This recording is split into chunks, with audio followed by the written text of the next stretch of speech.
Hello guys, आपका स्वागत है हमारे एजुकेशन क्लास पर। आज हम बात करेंगे मनोविज्ञान से संबंधित वृद्धि और विकास के महत्वपूर्ण प्रश्नों के बारे में, जो REET, C TET, state, MPTET इन सभी के लिए इम्पोर्टेंट हैं। तो वृद्धि और विकास के जो महत्वपूर्ण प्रश्नों की श्रृंखला चल रही थी, इसमें नेक्स्ट प्रश्न है कि कौन सा बाल विकास का एक सिद्धांत है। तो इसमें बाल विकास का एक सिद्धांत के बारे में बात की गई है। कौन सा है? विकास परिपक्वन तथा अनुभव के बीच अनून्य क्रिया की वजह से घटित होता है। ये सही बात है। विकास का प्रत्येक बच्चे को गति का सही ढंग से अनुमान लग सकता है, नहीं लग सकता अनुमान। अनुभव विकास का एकमात्र निर्धारक है, नहीं है, ये भी गलत बात है। विकास का प्रबलन तथा दंड के द्वारा सुनिश्चित किया जा सकता है। विकास कभी भी किसी गिफ्ट उपहार के रूप में या दंड के द्वारा सुनिश्चित नहीं कर सकते। तो समझे, विकास परिपक्वता तथा सीखने की उपज है। जन्म के बाद बालक के विकास में प्रशिक्षण द्वारा या परिपक्वता दोनों ही महत्वपूर्ण होती है। बालक का विकास इन दोनों के अंतःक्रिया द्वारा पर ही निर्भर करता है। नेक्स्ट प्रश्न है, एक बालक जो शारीरिक रूप से कमजोर है में सांवेगिक, सामाजिक और मानसिक विकास भी निम्न स्तरीय हैं, तो यह उदाहरण विकास है किस सिद्धांत का प्रदर्शित करता है? एकीकरण का सिद्धांत। ये गलत है, एकीकरण नहीं है, क्योंकि एक बालक जो शारीरिक रूप से कमज़ोर है, एक हो सकता है, दूसरा हो या ना हो, इसकी कोई कन्फर्म नहीं होती। सामाजिक, सामाजिक में एक व्यक्ति समाज के अंदर मिलजुल कर रह सकता है, दूसरा नहीं रह सकता। तो इसमें मानसिक विकास में निम्न स्तरीय ये बात नहीं करता, तो एकीकरण का सिद्धांत नहीं है, ये सभी पर लागू नहीं होता। अंतर संबंधता का सिद्धांत ये लागू हो सकता है। इसका आंसर है वो 2 नंबर। निरंतरता का सिद्धांत, निरंतर विकास होता रहता है, इसमें तो निम्न स्तरीय है, ये नहीं होगा। एक रूपता का सिद्धांत, ये भी गलत है। परस्पर संबंध का सिद्धांत, इस सिद्धांत के अनुसार बालक के विकास के सभी स्वरूप शारीरिक, मानसिक, सामाजिक और संवेगात्मक आदि एक दूसरे से परस्पर संबंधित होते हैं। यह परिभाषा है। गेरिसर और अन्य का कथन है कि शरीर संबंधित दृष्टिकोण व्यक्ति के विभिन्न अंगों के विकास में सामंजस्य और परस्पर संबंध पर बल देती हैं। जैसे एक कहावत भी है कि स्वस्थ शरीर में स्वस्थ मस्तिष्क का निवास होता है। कि निम्नलिखित में से कौन सा सिद्धांत विकास से संबंधित नहीं है? इसके अंदर नहीं पूछा गया है कि विकास से संबंधित नहीं है। ऐसे प्रश्न जब भी आप पढ़ें तब याद रखना, हाँ या ना में आंसर है तो उनको पहले कन्फर्म रखें कि विकास एक सतत प्रक्रिया है। विकास है वो लगातार चलने वाली प्रक्रिया है। विकास अंतःक्रिया का परिणाम है। अनुवांशिक और वातावरण दोनों का अंतःक्रिया का परिणाम है। सही बात है। विकास के विभिन्न पक्ष एक दूसरे पर निर्भर नहीं करते हैं, ये नहीं है। विकास सामान्य से विशिष्ट की ओर अग्रसर होता है, ये मैंने आपको पहले बता चुका हूँ। सामान्य से विशिष्ट की ओर अग्रसर होता है। इसका आंसर सी है। निम्नलिखित में से कौन सा कथन सही नहीं है?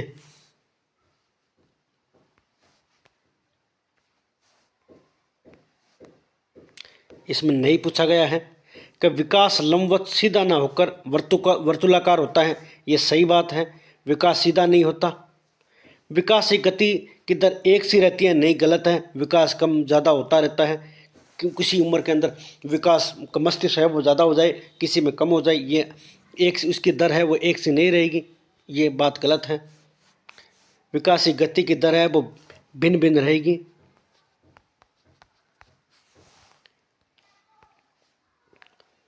विकास मस्तिष्क अधोमुखी क्रम में होता है। सही बात है। विकास में पहले मस्तिष्क का निर्माण होता है, उसके बाद में धड़, शरीर, पैर, हाथों का विकास होता है। विकास के अंदर से बाहर की ओर होता है, ये बात सही है। इसमें रीढ़ की हड्डी पहले विकसित होगी।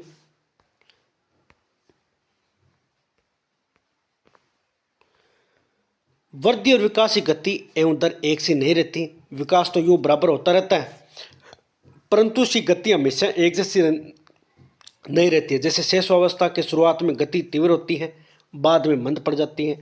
पुनः किशोरावस्था के प्रारंभ में इसकी गति तेज होती है, परंतु कुछ समय पश्चात पुनः धीमी हो जाती है। इस प्रकार वृद्धि और विकास की गति में उतार चढ़ाव आता जाता रहता है।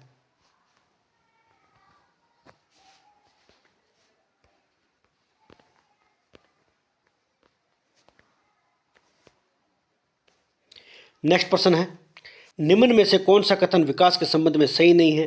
तो विकास प्रतिमानों में कुछ निश्चित विशेषताओं की भविष्यवाणी की जा सकती है, भविष्यवाणी कर सकते हैं। अगर बच्चा पढ़ाई में होशियार है तो बड़ा होकर अच्छी किसी लाइन में जा सकता है। खेल के अंदर मामले में है तो विकास उसके हिसाब से कर सकते हैं और उसको आगे बढ़ने का मौका दिया जा सकता है। विकास का उद्देश्य वंशगत संभाव्य क्षमता को विकास करना सही है। विकास के विभिन्न क्षेत्रों में संभाव्य खतरे नहीं होते हैं, खतरे होते हैं। प्रारंभिक विकास बाद में विकास से अधिक महत्वपूर्ण है, ये सही है। इसका आंसर है कि विकास के विभिन्न क्षेत्रों में संभावना खतरे नहीं होते हैं। इसका आंसर 3 नंबर है, खतरे होते हैं। प्रश्न है, निम्नलिखित में से कौन सा विकास की प्रगति को सही रूप से प्रदर्शित करता है? ये फर्स्ट ग्रेड में आया हुआ है, फर्स्ट ग्रेड 14 और 20 दो बार आ चुका है। तो विकास एक सतत प्रक्रिया है, ये बात याद रखें, ये बहुत बार आता है कि विकास एक लगातार चलने वाली प्रक्रिया है। विकास आनुवंशिकी के कारण होता है, सही है। ये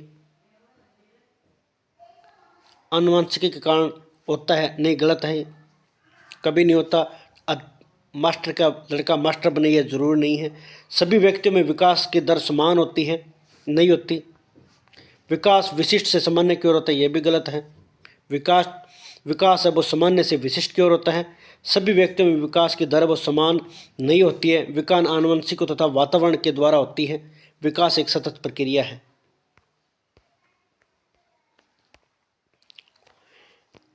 अगला है, इसकी व्याख्या बात करें। निरंतर विकास का सिद्धांत है।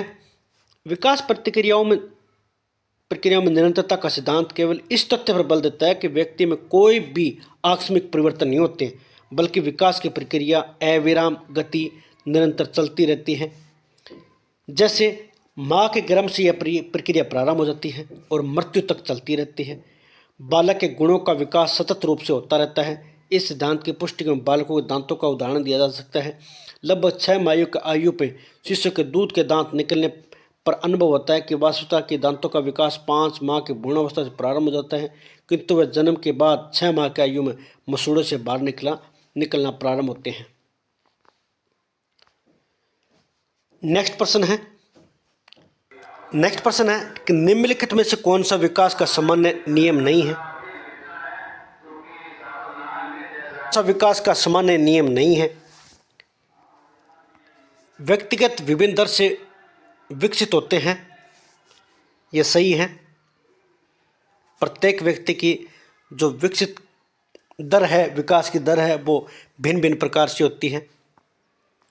विकास तुलनात्मक रूप से क्रमबद्ध होता है, सही बात है। विकास धीरे धीरे होता है, ये बात भी है। विकास एक निश्चित उम्र के बाद रुक जाता है, ये गलत है। विकास है वो मरने उपरांत तक चलता रहता है। व्यक्ति के मृत्यु के साथ ही विकास रुक जाता है, इससे तब तक विकास चलता रहता है। वृद्धि है वो एक निश्चित उम्र के बाद रुक जाती है, ये सही है। मानव विकास के संबंध में कौन सा कथन गलत है? विकास रेखीय होता है, विकास पूर्व अनुभव होता है, विकास निरंतर होने वाली प्रक्रिया है, विकास सामान्य से विशिष्ट की ओर चलता है। इसका जो आंसर देखना इसमें गलत है, ढूंढना है। तो आंसर विकास रेखीय होता है, ये गलत है। एक ही दिशा में नहीं होता, ये पूर्वानुभव होता है, निरंतर होने वाली प्रक्रिया है। विकास सामान्य से विशिष्ट की ओर होता है, ये सही है। ना होकर चक्राकार वर्तुलाकार होता है।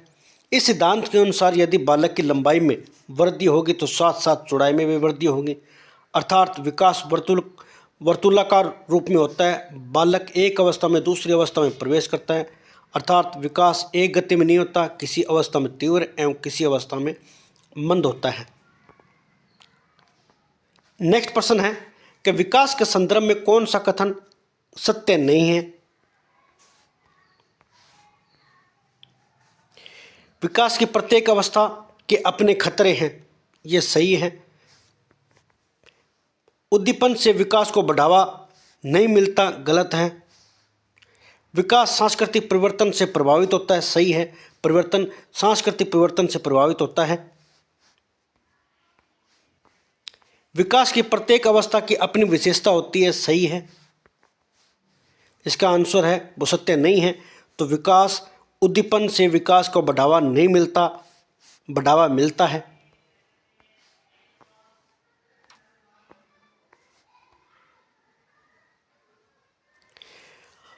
मानव विकास होता है मात्रात्मक, गुणात्मक, एक सीमा तक अमापनीय। मात्रात्मक एवं गुणात्मक दोनों होता है, ये इंपॉर्टेंट है, मापा भी जा सकता है। मात्रात्मक गुणात्मक दोनों हैं, ये याद रखें।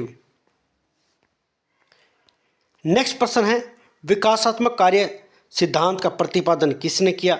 ये इंपॉर्टेंट प्रश्न है, ये आ चुका है 2016 के अंदर।